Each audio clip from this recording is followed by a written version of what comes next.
Hey everybody. So yeah, welcome back to the Ground Truth track. This is Andrew Morris from Endgame. You guys already clapped, so that's taken care of. Just wanted to take a moment to thank all of our sponsors who make this conference happen. They're awesome. You should all take some time to visit them. Also wanted to mention this is being live streamed and recorded. If you guys could turn off the ringers on your phones, that would be great. And also, please, we don't have anybody back there, but don't stay in the back because that's a fire lane. So we got to keep people out of the back. Okay, without further ado, I will turn it over. Thanks. All right, let's get this party started. So this is Flaying the Blockchain Ledger for Fun, Profit, and Hip Hop, and that title will make a lot more sense shortly. My name's Andrew Morris. Before I even get started, I want to go ahead and acknowledge a bunch of people that helped me make this talk happen. My buddy Colin did a lot of this research with me. It all kind of came from us sitting in my room drinking and like, oh, this would be a funny thing if we did it. Chris Donaher is one of my coworkers who helped me a bunch with a lot of the database queries because I suck at that kind of stuff. Dr. Richard Seymour, Esquire, Jr., MD, one of our data scientists and a friend of mine who helped me, provided a lot of moral support and just helped me get through a lot of the really hard stuff. My coworker Bobby, who probably doesn't want his last name on this.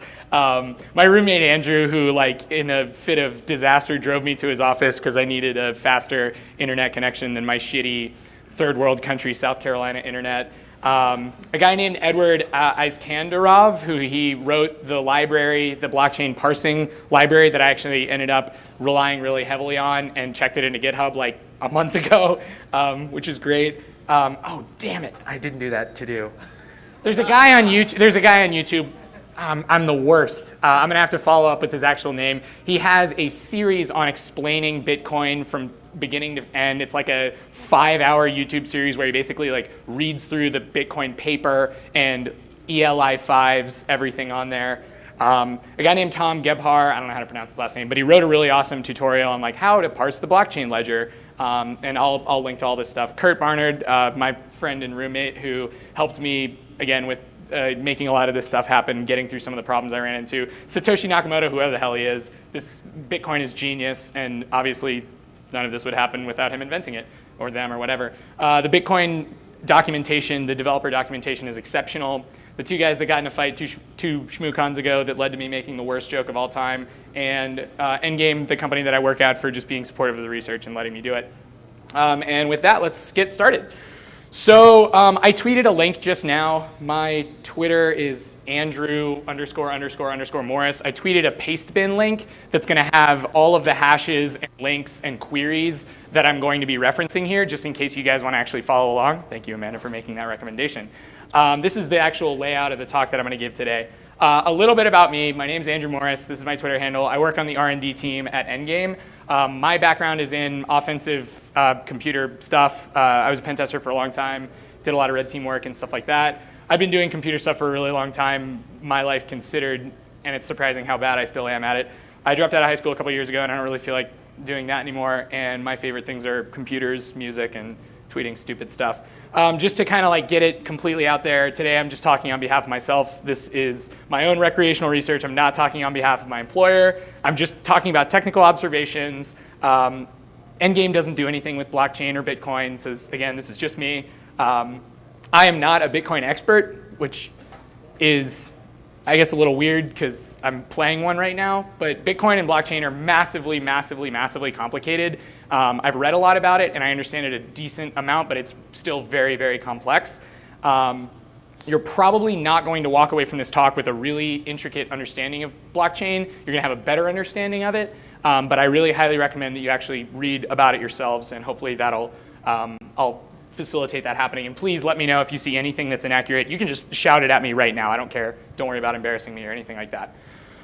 So just to give this a little bit of framing, this guy, Martin Shkreli, tweeted on August 26, 2015, he bought the Wu-Tang Clan, the exclusive Wu-Tang Clan album that they had been secretly recording for $2 million. He bought it exclusively. So he bought it, he got a physical copy of the record. He bought it in secret at the time, and it later came out that he was the one who purchased it. In February 11th, 2016, the same guy tried to buy the new Kanye West album, The Life of Pablo, for $10 million on Twitter by tweeting at Kanye West and writing these letters to Kanye trying to buy this. And then on February 14th, 2015, Martin Shkreli tweets, "Who the fuck has my $15 million? I need my fucking money back. Oh, I need my money back. This isn't a fucking joke. WTF." Somebody named Daquan said he was Kanye's boy, and I signed the deal to buy Pablo and sent the Bitcoin, call the police. This is bullshit. And I saw this tweet at the time, and I saw this, and I know just enough about Bitcoin to know, like, scheme hands went on. I can probably figure this thing out.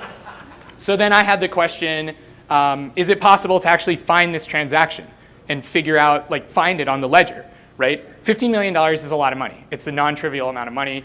And I knew just enough at the time about Bitcoin to know that all transactions are broadcast everywhere. So the thought is, why don't I replicate, and again, the ledger's unencrypted, it's everywhere. I knew just enough to know that it was maybe possible. So I'm going to replicate the entirety of the blockchain ledger, and I'm going to search it somehow, and I'm going to find this transaction. I'm going to see if I could locate this specific transaction in the ledger. So the query is basically going to look like, given a date range, find any transactions that fell under a certain dollar amount at the time. So my approach is actually pull apart the blockchain, like get the ledger, get the actual blockchain ledger, parse out all of the raw Bitcoin transactions, put it into a format kind of like this, shove the data into a database that I can actually ask questions of, write some queries, and figure it out from there. So before I go any further, oh wait, and hang on, this is actually like pseudo query language of like what I actually am trying to do to locate this thing. So raise your hand if you're familiar with Bitcoin, if you've heard of Bitcoin before. Okay. All right, great. So most people have heard of Bitcoin. So just to give like a quick overview, and I mean like really quick, Bitcoin is a cryptocurrency. It's kind of the first cryptocurrency as far as I know, at least the first of its kind. It's peer-to-peer, so there is no trusted third party, which means there's no PayPal, there's no Venmo, there's no one brokering the transactions. Everything actually happens from one person to another person. It's distributed. It's kind of like cash, except on the internet. Whereas if you have $100 in your wallet and somebody runs up to you and they punch you in the face and they take your wallet, you can't go to the US Mint and ask them to refund your $100 that you got stolen. Just the same way that if somebody takes your Bitcoin private keys, or if they spend your Bitcoin, you can't unspend the Bitcoin. It is cryptographically infeasible for a number of different reasons. The ledger is distributed amongst a network of people who want to be a part of the network. So that means that the itemized ledger of all transactions is held by everyone. It uses something called proof of work to prevent double spending, which basically just means that you can't spend a coin that's already been spent unless you put in the actual computational, like they call them votes, but unless you crunch the CPU and you actually brute force the proof of work in order to do so. And a proof of work is basically something that is hard to get the first time, but easy to verify. So basically, given a hash or something like that, like it's easy for me to say, oh, this proof of work is good once I already know the answer, but it's hard to be the first one to actually achieve the proof of work. I'll go into that a little bit. Everything's auditable back to the Genesis block, which is the first ever blockchain block that ever happened, all the way back to the very beginning. Coins are actually mined with CPU, so you actually cryptographically bring them into existence the same way, kind of like how you mine gold. You put in work, you put in CPU power, and you actually are rewarded with coins. There's actually also a non-Turing complete Bitcoin scripting language as a part of it, which, as if it couldn't get any more complicated, there's a programming language that goes with it. It takes about 15, new blocks are mined every 15-ish minutes, which basically means that it takes 15 minutes to validate a transaction. And if you want to know more about it, I really highly recommend that you read the paper. So when you send somebody Bitcoin, you are signing a coin, and you're letting them know, like, hey, you're basically saying, now you are the one who is going to be able to sign, you are the one who is going to be able to spend this coin.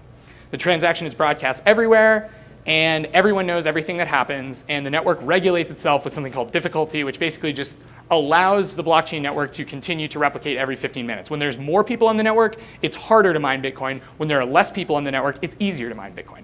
And the dollar value fluctuates because that's how economics works. Is Bitcoin anonymous? Kind of. It's anonymous in that you don't know who's making transactions, but everyone knows that every transaction takes place. So in some ways, it's more anonymous than cash. In other ways, it's less anonymous than cash. It can be tumbled to be harder to track, and it basically depends on the OPSEC of the person when you're talking about spending Bitcoin. Wallets can be created offline, which basically just means you can send Bitcoin to a wallet without actually having to talk to you can receive Bitcoin without actually having to talk to the internet, which is weird, but you can't spend it. Bitcoin is actually very secure. It uses known secure cryptographic protocols. It uses things that are kind of like widely accepted as being secure in the crypto world. Attacks are possible. There's something called like a 51% attack, which is where half of the people on the blockchain ledgers, half of the members collude together to change something all at the same time. It's very, very unlikely. And most of the actual attacks on Bitcoin involve just having shitty operational security. So talking about the actual blockchain itself, the blockchain ledger is a list of every transaction that's ever happened. It's a giant linked list that constantly grows in size.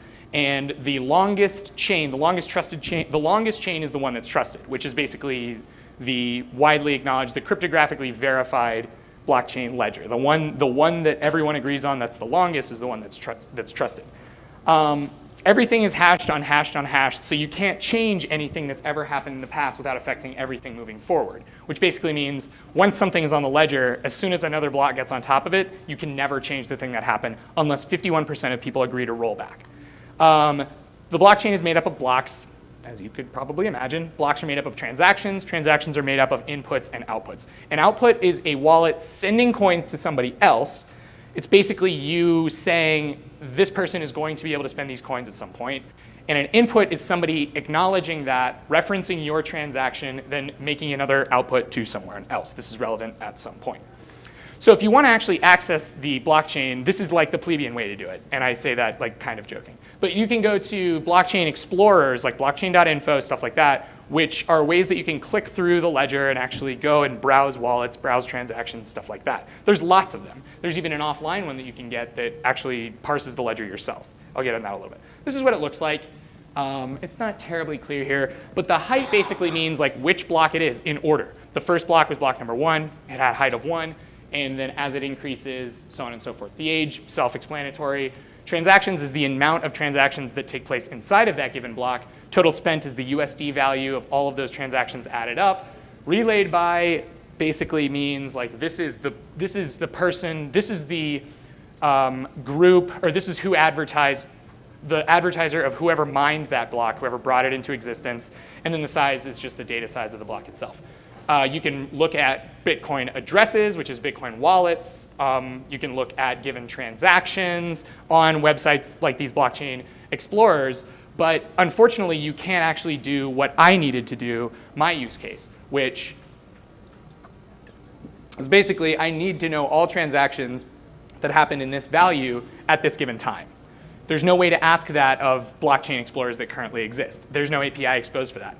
So this is a reminder. This is the kind of query that I need to do-ish, but there's no way to do that on blockchain explorers because they don't expose the data to you in that way. There's some potential cheat codes that you could use, like some shortcuts. WebBTC.com actually has an entire dump of their database. It's like once every day, and they have the previous 4 days that you can download, or you can generate it yourself with ABE, which I think stands for a blockchain explorer. You can actually also download a Docker file that does the entire thing for you because it's a little bit of a pain in the ass to get running. Somebody Dockerized it, and it's mega, mega easy to get running. I did it. But when you're parsing out the entire blockchain ledger, it ended up just being a shitload of data, and I was like, I don't necessarily want to do that. So let's talk about actually ripping the ledger apart itself. So the ledger is made up of DAT files. There's about 600, give or take 128 megabyte DAT files. They're named as such. Each DAT file that you get when you install like Bitcoin Core and you replicate the ledger, each DAT file is a serialized binary blob. Each DAT file contains blocks, each block contains transactions, and each transaction contains inputs and outputs. The data structure is complex only if you don't know anything about data structures, which I did not. So this is like my military grade PowerPoint skills of like actually visualizing to you what the ledger looks like. You've got the block header, which is the header for it's just some metadata about the block. I'll talk about what's in each. Then you've got this big transaction thing, an output section and an input section, and then itemized inputs and outputs here. And there's blocks on blocks on blocks on blocks. So if you actually want to get the ledger, the good way, the right way to do it is to install Bitcoin Core or install like a Bitcoin mining client and let it sit there and replicate the ledger from the blockchain, from the Bitcoin network. So it means actually like pulling in, like actually building the ledger from all of the other members of the network. You need to have about 100 gigs allocated for this. Currently, at this very point in time, the ledger is about 80 gigs total. The easy way is I'll just upload a torrent file of all this. If any of you guys actually want it, just pay attention. I'll tweet about it or something like that. It'll be a lot faster. So this is what it actually looks like. This is you hex dump it. It's like I don't know what any of this is, but the answers are in there somewhere. So I set out to actually try and learn. I tried to actually parse it out myself, and this is me in like Vim, like mapping out the actual like byte structures, and it was really, really hard. And I was basically, it was just like, this is so much. I don't necessarily know that I'm going to be able to do this. So I started writing my own parser via Tom Gebhar's guide. And then I realized that I suck at programming. And so I searched GitHub really, really hard. And I found this guy wrote a blockchain parsing library called PyBlockchain, like literally a month before I started searching for this. So I was like, all right, that works. But these two other people wrote, like this guy wrote an ebook and he published the code, Block Tools. It's a really good reference. And then Xenort 987 wrote a like C++ compiled blockchain parsing tool that is good, but is a little dated because at this point, it was built for when the ledger was like 1 gigabyte, and now the ledger is like 80, so it doesn't work super well. So the stuff that I actually need, for the sake of my use case, which is figuring out where this tweet happened or where the transaction happened that the tweet is referencing, I would ideally like a transaction ID. I want the payer wallet, receiver wallet, when the transaction happened, how much Bitcoin was moved, and the equivalent US dollar value of how much was moved. There are a lot of problems with this. Because of the way Bitcoin transactions work, there's inputs and outputs, so there is no straightforward, like, there's no given transaction. It's not like when you hand somebody $20 and you lose $20 and they gain $20. That's not how it works.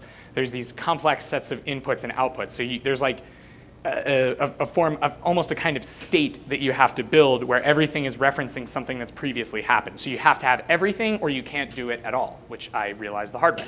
There's another thing, the notion of change in blockchain, in Bitcoin. So if I have a Bitcoin wallet, I think actually, I talked about this at some point, so I'll come back to it.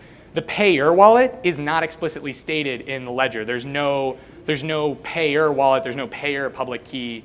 You have to derive it yourself. So that was another problem that I ran into. The exchange rate, there's no place in the blockchain ledger where it says this is how much USD Bitcoin was worth at this time. That's a piece of metadata that is an economic thing. So I am going to have to introduce that myself. Big data, whatever. It's 80 gigs and it's a lot. It's more than I could do in a text editor with a set of bash scripts. And then transaction patterns. This dives into why parsing addresses from the blockchain is hard, because there are multiple different Bitcoin clients have different implementations at different point in time of how to specify the address that's happening. So some early on in version 1 would say, I'm going to push this data to the stack, and then I'm going to verify it later, and it's like 3 opcodes or something like that, and then later it's upgraded, so there's a number of different patterns, and it sucks. It's a huge pain in the ass to actually parse out. The transaction ID, getting this is actually really easy. All you do is you just SHA-256 the data itself of the transaction. Done. All right? That one is actually very, very easy. Bam. take the transaction. Oh shit, this is wrong. Don't look. I need to fix that. Fuck. Sorry, guys. Time. This is actually also really easy. In the block header, there's actually up here in the block header, there's an epoch timestamp that is when it's the timestamp of when exactly the block started to be mined. The receiver wallet is a little bit of a pain in the ass. It's basically, this is the thing I was talking about where there's different patterns. It's in the script payload, which basically is here somewhere in the output. And basically what it is it's Bitcoin telling this Bitcoin script engine that it's pushing it's executing some opcodes in a way to verify a public key. And there's, again, like I said, there's lots of different patterns. There's basically almost every transaction that I found fell under about 6 different patterns. Fortunately, Tom Gebhardt, the guy that I talked about, really broke down, I think, all 6 of those patterns. Version 1 of Bitcoin, multi-signature transactions, stuff like that. So I ended up actually using Pi blockchain, which was developed by Edward, the guy that I was referring to earlier. He had not yet implemented all of the patterns. He'd only implemented 1. And so to get good coverage, I actually had to go through and implement 2 other ones. I did end up missing data about a fraction of a percent of all transactions ever by not writing parsers for every single address pattern format, but whatever. I didn't really need to. And then the change problem that I was talking about before. So if I have a Bitcoin wallet with 20 Bitcoin and I want to send you, I don't remember writing that, send 5 Bitcoin to Kanye West, what I'm actually doing is I'm going to sign an output to you of 5 Bitcoin, and then I'm going to sign one to myself of 15 Bitcoin. So if you're just looking at outputs, then this may look like 2 different transactions where someone is getting 5 Bitcoin and somebody is getting 15 Bitcoin. So you have to actually build the state to figure out where the coins came from, which is non-trivial. You need the entire chain. You need all the inputs to actually solve this. And it's this thing exactly, like a wallet that has $100 million worth of Bitcoin. Like if I buy a coffee for $5, on the ledger, if you're parsing it without looking at the state, it's going to look like I'm sending somebody $999 million and somebody else $5. So you have to have the state to really understand where it's coming from and where it's going to. So the sender is the public key that signed the Bitcoin before you get it. So basically, if I send you a Bitcoin, what I'm doing is I'm signing the transaction with your public key, authorizing you then to be the one who spends it. Technically, the wallet doesn't actually exist. It is a way to, the wallet ID is just a way to represent a public key. It's a different data format of the public key, and it's basically like the public key chopped up, hashed, moved around a little bit, and then base 58'd, not base 64'd, because that makes too much sense, base 58'd, which basically just does like, it's a representation of like, it's the same thing as base 64 except without all the punctuation. And my buddy, so like you need to link everything together to make anything write sense. And my buddy and coworker wrote this giant, big old bastard of a query that actually makes all of those connections. I'll get to that. So I was trying to actually build all of these things together and like make all of these different connections, but I didn't actually have enough RAM on my machine to do all of this, so I overnighted 32 gigabytes of RAM into my desktop, and I still didn't have enough. So that was the stupidest like $200 I've ever spent in my entire life. So I'm like freaking out because I have to link all these inputs and outputs together, and I have a really shitty internet connection at home, and I don't have enough RAM in my desktop to do it. So my roommate, both of my roommates actually, saved the day, and my roommate like a couple days ago drove me to his office where they have gigabit fiber, and I uploaded the 100 gig data set of parsing stuff out, spun up this ridiculously beefy AWS server that cost me like $5 an hour, and so I was like, oh Jesus Christ, I gotta really make sure this thing goes down. Made the giant Franken query and then like ripped everything back out. So the actual amount of Bitcoin, I'll come back to that stuff. And then the amount of Bitcoin is in Satoshis. That's actually pulled from here in the outputs. This is the amount of Bitcoin in a transaction, and it comes in the form of Satoshis, which there are 100 million Satoshis in a Bitcoin. That's the colloquial term named after the developer of Bitcoin. Then comes the problem of the historical USD exchange rate. So like I said, the dollar value of a transaction at a given time is not in the ledger. It is not, there's no field that says, hey, this, Bitcoin's worth $100 this day. The way it actually works is the economy and currency trades actually decide how much money a Bitcoin is worth at a given day. So I had to build a lookup table. This is really actually probably the easiest part of this whole thing, but I had to build a lookup table where given a epoch timestamp and an amount of Bitcoin, look up how much Bitcoin was worth at that time, convert it, and return me a dollar value. So I downloaded all of the historical Bitcoin pricing data from blockchain.info, this link, which I have in the pastebin thing that I set up. And I wrote just a function that basically took, given an amount of Satoshis, it actually converted that to US dollar, amount of Satoshis in an Unix epoch timestamp, and it returned however much USD the transaction would have been at the time. And that was everything. So I then had everything that I needed, and I parsed out kind of, this is just the outputs. There's also the inputs. But then my parser source code is going to be here. It's not there yet. It's private right now, so I have to unprivate it. I'll probably do that today. It's really, really simple because I offloaded the majority of the work to the guy Edward's library that I told you about. So it's like, I don't know, like 100 lines of code. It's not a lot.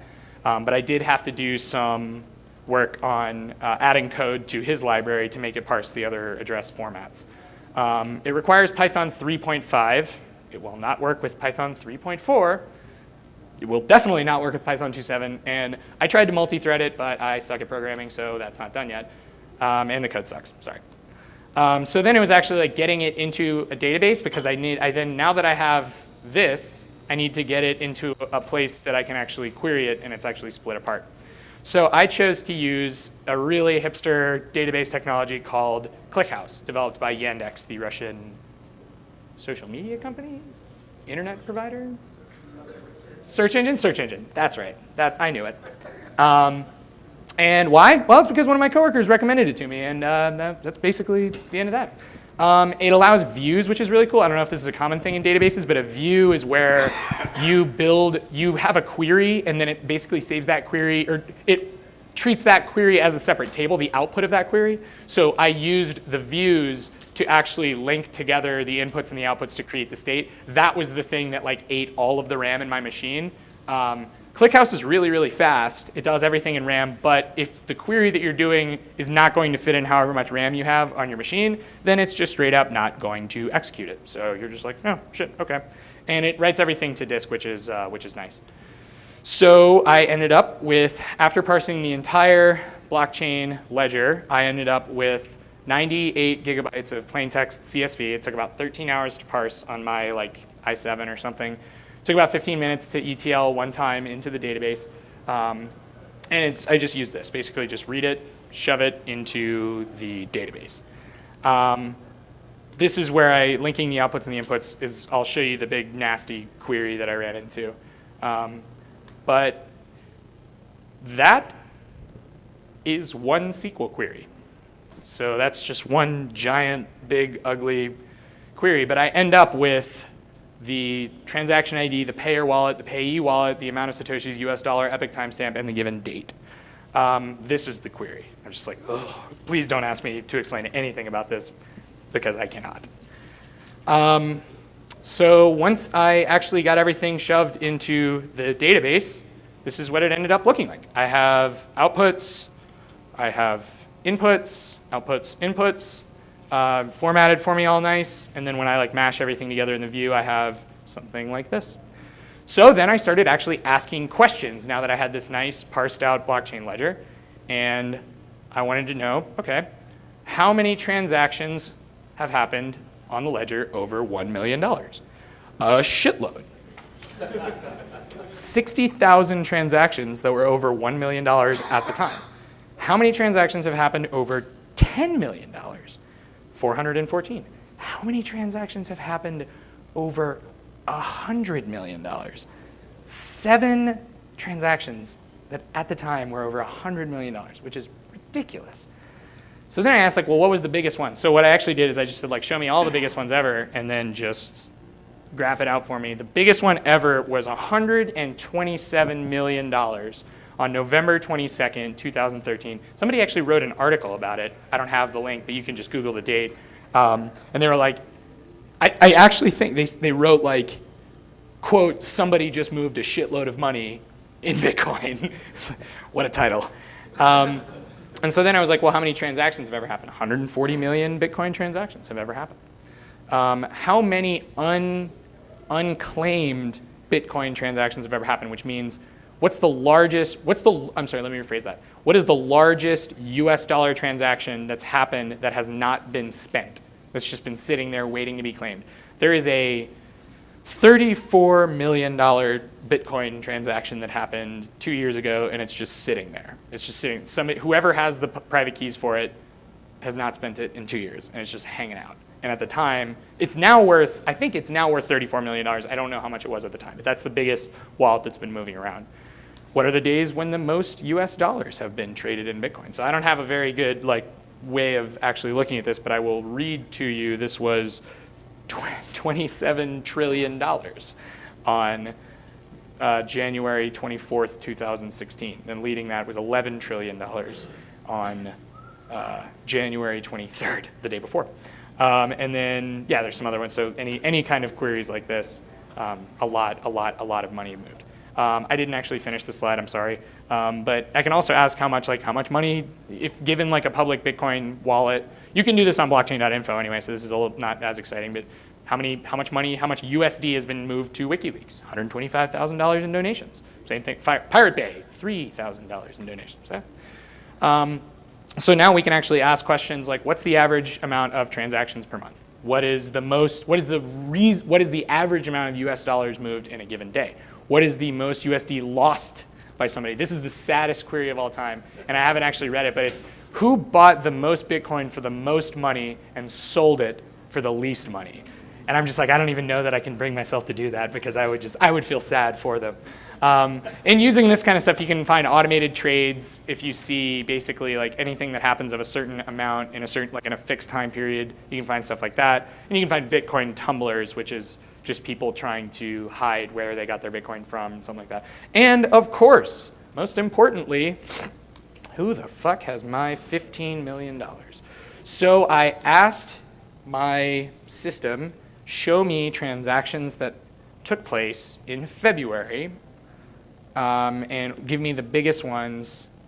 And I did not find a $15 million transaction. The closest that I found was a transaction that at the time was worth about $8 million. It was 4 days before said tweet. It looks like it may have gone into a tumbler the day that it was bought, but I don't know. It jumps around a lot and is systematically cut in half a lot. I highly recommend you pull this up at some point and look it up because you can see it for yourself. It exhibits some strange behavior, but it may be a tumbler. It may be some legitimate behavior that I don't know about. So I don't know that it went into a tumbler. It's moving around a lot in a programmatic way. I don't know. This is where it actually came from. I cannot confirm that it's going into a tumbler. I cannot confirm that that's the transaction that he was referencing. I have no idea, but there was no $15 million transaction. This was the closest thing. I pulled it up here. You can look at it. This is a misnomer. It says $13 million, but blockchain.info calculates what the value would be today. The value at the time was about $8 million. So then, of course, the question, it would be logical to ask, well, what happens if the transaction was split into multiple smaller transactions? What happened if there were 15 $1 million transactions that happened to the same wallet? This would avoid triggering the analytic that I just built. So I built a query, show me the top 50 wallets that received the most money. And I ended up, oh, this is nasty, sorry, the formatting got screwed up. I ended up with a lot of things that were really big, but when I actually ended up digging in and investigating them, all of these wallets have existed for quite some time, and they have a high cash flow, a high Bitcoin flow, so they were getting Bitcoin, moving Bitcoin very quickly. But I did find one specific transaction that happened 2 days after the tweet that was about I think $14 million at the time. But that was after the tweet, so I don't know. But it did receive, yeah, this, I'll have to actually go back and look at that. Then kind of came to how do I make this thing better? So some of the things left for me to do on this system is I actually want to open up like maybe a public website to allow anybody to ask any of these queries that they want, maybe build a front end for it, I don't know. The right way to do it in terms of architecture is not to do a one-time ETL of the data and shove it in. The right way to do it is to have a blockchain miner, something that sits on the network that just flows into the database. I really kind of missed out using like graph databases for this, which would have made a ton of sense, but that wasn't how I ended up doing it. It's something that's kind of left on the list, but graph databases would help me find relationships better and stuff like that. And my parser sucks, so I got to make it a little bit better, but that's just because I suck at writing code. It would be really cool to watch everybody, like watch what happens to coins when they get donated to somebody, because that's nice because you actually get a label at some point for the data. You know that coins that go to WikiLeaks, donation link, are then held by WikiLeaks or whatever. It would be cool to write some analytics signatures to figure out when things go into known tumblers. It's possible to signature tumblers because tumblers are programmatic. They're software. Some are better than others. Some tumblers have like jitter, so some will move money on like not on a fixed schedule, but instead they'll move them around kind of erratically to look like a person. I need to build an API for this because right now everything's just straight up database queries. And an alerting engine would be kind of cool, like have like, send me a text when this much money moves this place or when this wallet does this thing or whatever. There's a number of different use cases for this kind of thing. I mean, I feel like maybe law enforcement or intelligence community people for investigative purposes, I don't know. FinTech kind of stuff, like just having a good grasp on the amount of money that's actually moving every day, how it's changing, how it can be correlated with other stuff, so with investments, stuff like that. I feel like hedge funds and currency exchanges would have a lot of benefit with this data. And then there's some, this is a stretch, but anti-money laundering use cases for this. And then there's the evil ones, like I can find, well, I guess that's not that evil, but I can like find people, like I can try to identify people making purchases on the darknet, which is a little bit harder than it sounds. I can use it as a targeting platform to find rich people and steal their money. Or I could violate people's privacy. I don't know, that doesn't really make a lot of sense here. So to conclude, I guess what I did is, the blockchain's cool, it's really cool. The way the data is structured is it's really good for validating integrity and making sure that everything's rock solid, but there's no way to ask it the kinds of questions that I wanted to ask it. So I built basically just a little teeny, you could even call it a search engine, that just allows you to ask more intelligent questions of the blockchain to get more intelligent responses. I did this based on a post that I saw to try to figure out if I could identify something that happened on a post or in a tweet and tried to correlate it to some ground truth that happened on the ledger itself. And I identified a number of transactions. I have no idea if any of those are him, no clue. But I do know, to answer the question, if anyone moved $15 million at that given point in time, I did not observe it. I did not see one transaction or a number of transactions to a single wallet that were $15 million at the time. Is my time range off? I don't know. There's a lot of details that I'm missing, but I do know in that period of time, I did not actually see a $15 million transaction. I did not observe it. I don't feel like that I'm de-anonymizing the blockchain. Somebody asked me about that a week ago. They're like, aren't you worried about de-anonymizing the blockchain? Not really, just because if you think about it, Google was de-anonymizing. If you use that logic, Google was de-anonymizing the internet when they built their search engine. The data's already there, so I don't really feel like I'm screwing with anybody's anonymity. There's probably other people doing this a lot better than me. I have no idea. But it's good for people to kind of think about these kinds of things when they write about it or when they make transactions. It is important to know that any transaction that you make on the blockchain ledger is going to be recorded forever and everyone can see it. It's harder to figure out who owns a wallet, but it is certainly possible that people are going to write analytics like this for whatever purpose. So this database allows us to ask any question of the blockchain.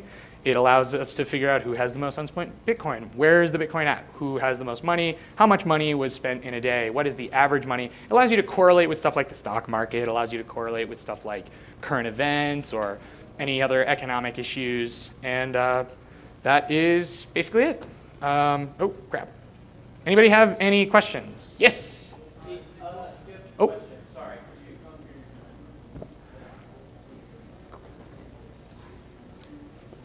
Two things for the timestamps. Yeah. First of all, how detailed, how in depth does it go? Nanosecond? Does it? I was just curious. So the question, do I repeat the question or do people have the question? You don't have to. I don't have to repeat the question. So the timestamp is in Unix epoch timestamp, which is seconds from when the block was mined that the transaction took place on. So how precise? I would give it a margin of error of 15 minutes because that's the average time period. So it's harder to correlate exactly when it happened, but you basically have about a 15-minute window of being right or wrong. And that's just what because that's the average time that it takes to have a new block. 10. Oh, it's 10? 10. Shit, it's 10 minutes. Thank you. And you said you had another question? Yeah. Does time zones like East have anything to do with it? So time zones do not have anything to do with it because the way the Unix epoch timestamp works is it's only the number of seconds that have taken place since July 1st, 1970. Okay. So, but I guess, what did I just say? January 1st, 1970, but I don't know what time zone. Okay, yeah, GMT, so. It allows some variance. Say again? It allows some variance. It allows variance? Put a time basically in the future as long as it's not too far. Okay. For when you start mining, like on the blockchain or with the? If you were to do the transactions right with the timestamp, you can put future times too. Okay. It just accepts it as long as it's not like too far. Okay. I All right. forgot what the number is. Okay, cool. Thank you. Cool. Thank you. Yeah, no problem. Any other questions? Yes. So when you were showing the hex dump, is it like like looking at a packet header where you know these particular bytes are addressed, these particular, okay, so that's always static and you can parse that out. Could you then, if you wanted to track a specific person's transactions, socially engineer them by just saying, hey, I heard about you losing your 15 mil and wanted to give you some bitcoins, and then now you've got their address to query against them? Can you? So you're saying Like tell him you're donating to him because you feel bad for him losing his 15, see what address you just donated to, and then use that to then run against his data to say who else took from or gave to this address. So you're saying just asking him for his Bitcoin wallet. Hey, I want to give you some money. Yeah, you could do that, but the thing is, it's trivial to introduce new Bitcoin wallets. Gotcha. So it's you don't have to reuse, and it's actually best practice to use lots of different Bitcoin wallets for anonymity and whatever purposes. Okay. Yeah. Thank you. New address for every transaction. A new address for every transaction. Yep, is the right way to do it. Best practice according to experts. And then yes. based on that question, there is like a known attack vector that I guess the darknet operators look out for, and is basically where somebody gives dust transactions, like a few satoshis, so that you can pin that address and see where the money flows, so where it ends up. So there's like complicated addresses that take out like basically tainted inputs and basically let those not move out. Because like when you saw the inputs and outputs where it's basically by Satoshi, Satoshi's level, like basically how many Satoshis were in there, because there is people who basically spam the network with Satoshis, Yeah. hopefully being able to track it. And then the base 58 was basically so you could double click the address and then be able to copy and paste it without it breaking with punctuation. That makes so much sense. Yeah.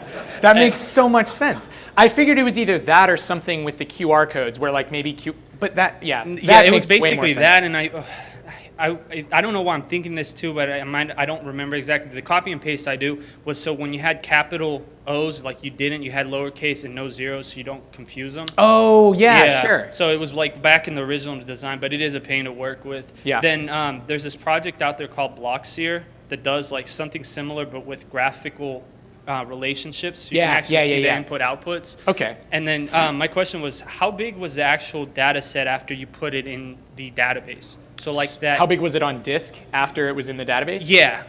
Like how much did the database reduce it? Yeah, like what is the size of like the database? Like yours, if you were to basically focus on keeping it as an on-chain, or sorry, like basically what's the current status of it? Yeah. type model? Like, how big is that? I don't know. I remember it being very close to the size of the CSV. So the database that I used didn't seem to compress it at all or do anything like that. So Yeah. basically, I had an 80 gig or I had a 100 gig CSV, and when I loaded it in and I looked at that directory as it was loading in, I have to get back to you on specifics, but I remember it being about the same size as the CSV. Do you remember, was it less than the full 80 gigs? I don't remember. All right. I'd have to go back and Yeah, look. I was just curious. Yeah, yeah. I know there's other stuff like, I mean, Cassandra would reduce the crap out of it if you had really rigid data types and stuff like that. But ClickHouse, I didn't have as much experience with, and also I tried to read a lot of the docs. It's mostly in Russian.